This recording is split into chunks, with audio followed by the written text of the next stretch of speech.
Now let's look at a very interesting part from now on. We're getting more into history now. This is very interesting, but at the same time very sad as well. But there are lots and lots of lessons to learn from this. So I'm going to spend more time on this one and explain to you history. As I said, that the purpose of this halaqah is not just to mention miracles 1, 2, 3, but go into history, learn from our history, see what we can extract, what benefits we can extract, and how we can implement these lessons in our life. So that's my whole focus. So prediction about Battle of Jamal. So Rasulullah Sallallahu Alaihi Wasallam, he made a prediction. He told the Sahaba radiallahu anhu, by the way, this is recorded in Sahih al-Bukhari. He said, the hour will not be established. It's the Qiyamah. He said, the hour will not be established till two big groups fight against each other, whereupon there will be great number of casualties on both sides, and they will follow the same call. Basically, Rasulullah Sallallahu Alaihi Wasallam is saying there will be two Muslim groups who will fight against each other, and there will be many people who will be killed in that one. So that was like, when whoever heard it, they were kind of surprised. How is that going to happen? But it happened very soon actually. So let's look at the story, what really happened. So last time I mentioned about how Sayyidina Uthman radiallahu anhu, he was massacred, how he became shaheed, how the assassins really managed to get to his house and kill. So we discussed that story. So when he was massacred, and how old was he at that time? About 83 kind of. It happened around in 36 Hijri years. We're talking about 25 years after the death of Rasulullah Sallallahu Alaihi Wasallam. So that was a big thing. And what happened was, Aisha radiallahu anha, she heard the news that Uthman radiallahu anhu was massacred, and she wanted to take revenge. She wanted justice. She wanted that all these people who murdered, they should be executed as well. And Ali radiallahu anhu, people gave bay'ah, the fourth Khalifa. Everybody knew that he was going to be Khalifa, obvious choice. So people started giving pledge to Ali that you will be our caliph and so on. But Aisha radiallahu anha, she insisted that no, we should first punish the murderers. And her point was that Uthman radiallahu anhu was not an ordinary person. He was a companion of Rasulullah sallallahu alaihi wasallam. We are talking about a person who Rasulullah sallallahu alaihi wasallam himself, he said that he is from that Ashra Mubashara, right? The 10 people who were promised paradise. And not just that, Rasulullah sallallahu alaihi wasallam married his daughter to him. Two of them actually, Kulthum and Ruqayya radiallahu anhu. And in fact, Rasulullah sallallahu alaihi wasallam said that when both of them passed away one after another, he said that if I had more daughters, I will give Uthman my daughters. He loved him so much. So Aisha radiallahu anha was saying, he was so much beloved to Rasulullah sallallahu alaihi wasallam. Are you just going to take the matter lightly? And we are not just talking about this special person. He is the Khalifa. He is the toppest person in our community. He is our leader. How can we just keep quiet? And it's just not a question of injury or harming. They killed him, massacred him. We have to take revenge. So she had a strong point, and she said that the murderers must be punished. But Ali radiallahu anhu, he was a very wise person, and he said that I cannot take that decision. And his point was that in order first to punish somebody, you have to have a khilafah, you have to have a Muslim ruler to do that. And right now, it's like everything is in chaos. Khalifa was murdered and it's still not clear who's the Khalifa. People are randomly giving him bay'ah, and he doesn't have complete support from everybody. And people are upset as well about the murder. So Ali radiallahu anhu, he was saying, I want to punish these murderers too, but we should wait for some time. This is why, because most of the people who were saying, oh, we will make you Khalifa, these people, these supporters, they actually had some links with the murderers as well.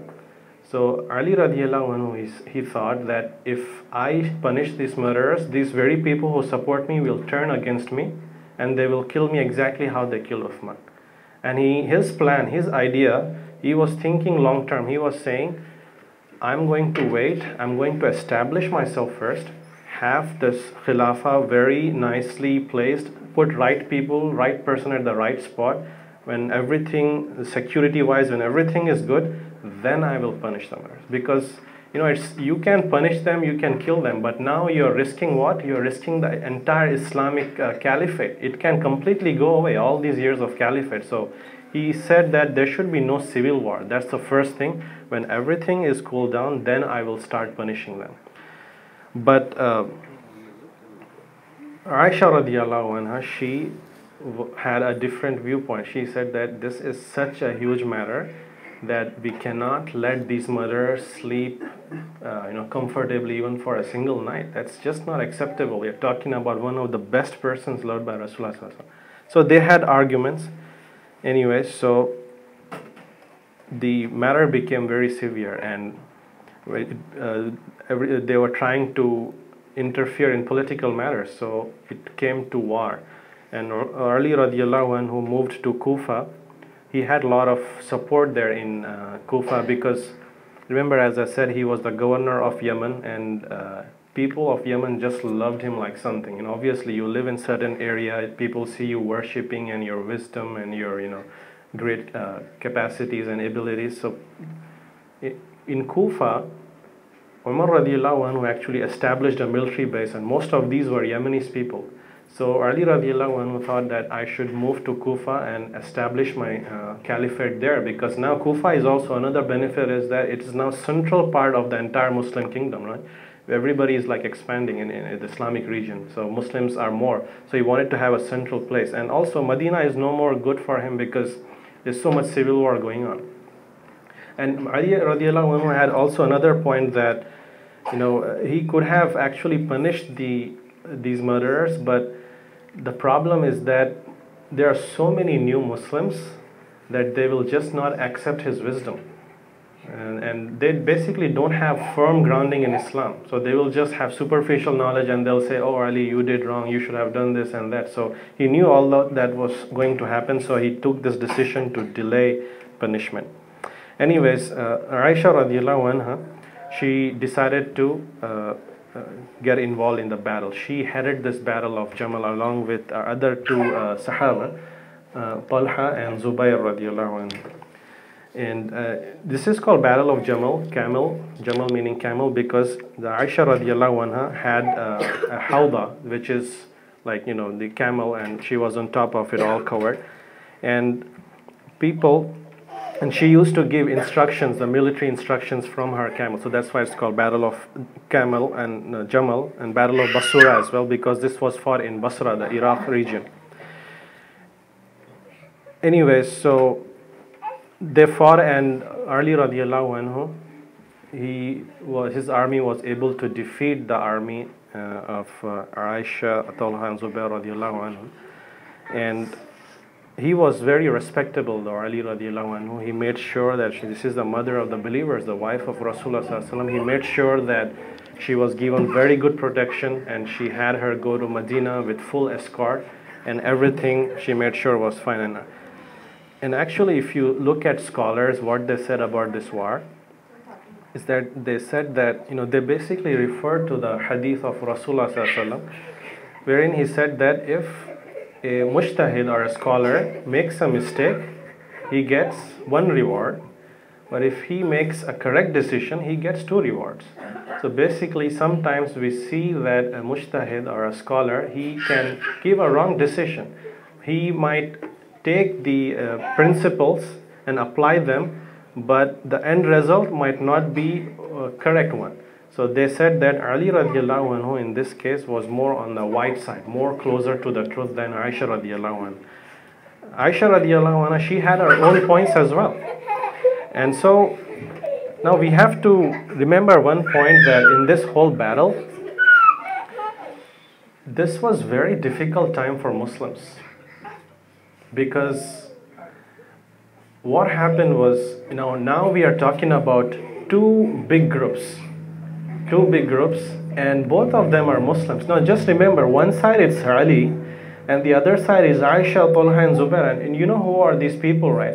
Aisha radiallahu anha, she was not only a big name in the list of scholars, one of the top scholars, but Rasulullah sallallahu alaihi wasallam publicly told to people that the most beloved person to him was who? Aisha radiallahu anha, including male, female, everybody. He said that Aisha radiallahu anha, she was the most beloved to him. And Talha and Zubair, were also big names. Again, that same Ashra Mubashra, the 10 people who were promised paradise, they were among the two. So now when these two groups are fighting, and obviously Ali, everybody knows, he's so famous, and he was also from the Ashra Mubashra, they're kind of confused. How is this possible even? They don't know which side to choose. Both of them have good points. And they took out their swords and they were like, this sword was always taken to kill kafirs. Just show me where's a kafir and I'll kill them. But they see that both sides are Muslims. Who to fight against? And this was the most difficult time for them. So one lesson that we really learned from this is that differences between scholars happened since that time. And we have differences even now. So the scholar said that the best group in this fitna was the group who was not involved in fighting at all. There were many Sahaba, they said, we're not going to choose any sides, we're just going to remain home and worship, because it was such a difficult time. So that's what we should do. That's the lesson here, is that whenever people fight over an issue, there's so much heavy agreements and both of the sides seem to have just choice, just leave the fitna alone. Don't get involved in it. So that's something we need to learn, and we see this thing happening even today. People just get furious over matters. They shouldn't get, they should try to compromise, be more wise. Anyway, so the Zubair radiallahu anhu, how was he related to Aisha radiallahu anhu? It's like the brother-in-law, right? Her sister name was what? Asma radiallahu, both of them daughters of Abu Bakr radiallahu anhu. When Talha and Zubair, they were killed in this battle. And her sister became a widow because of this. And Aisha radiallahu anha, she regretted this whole battle. And she said that I will not interfere in politics anymore. And she just remained in her house. And she was not involving in the future political decisions as well.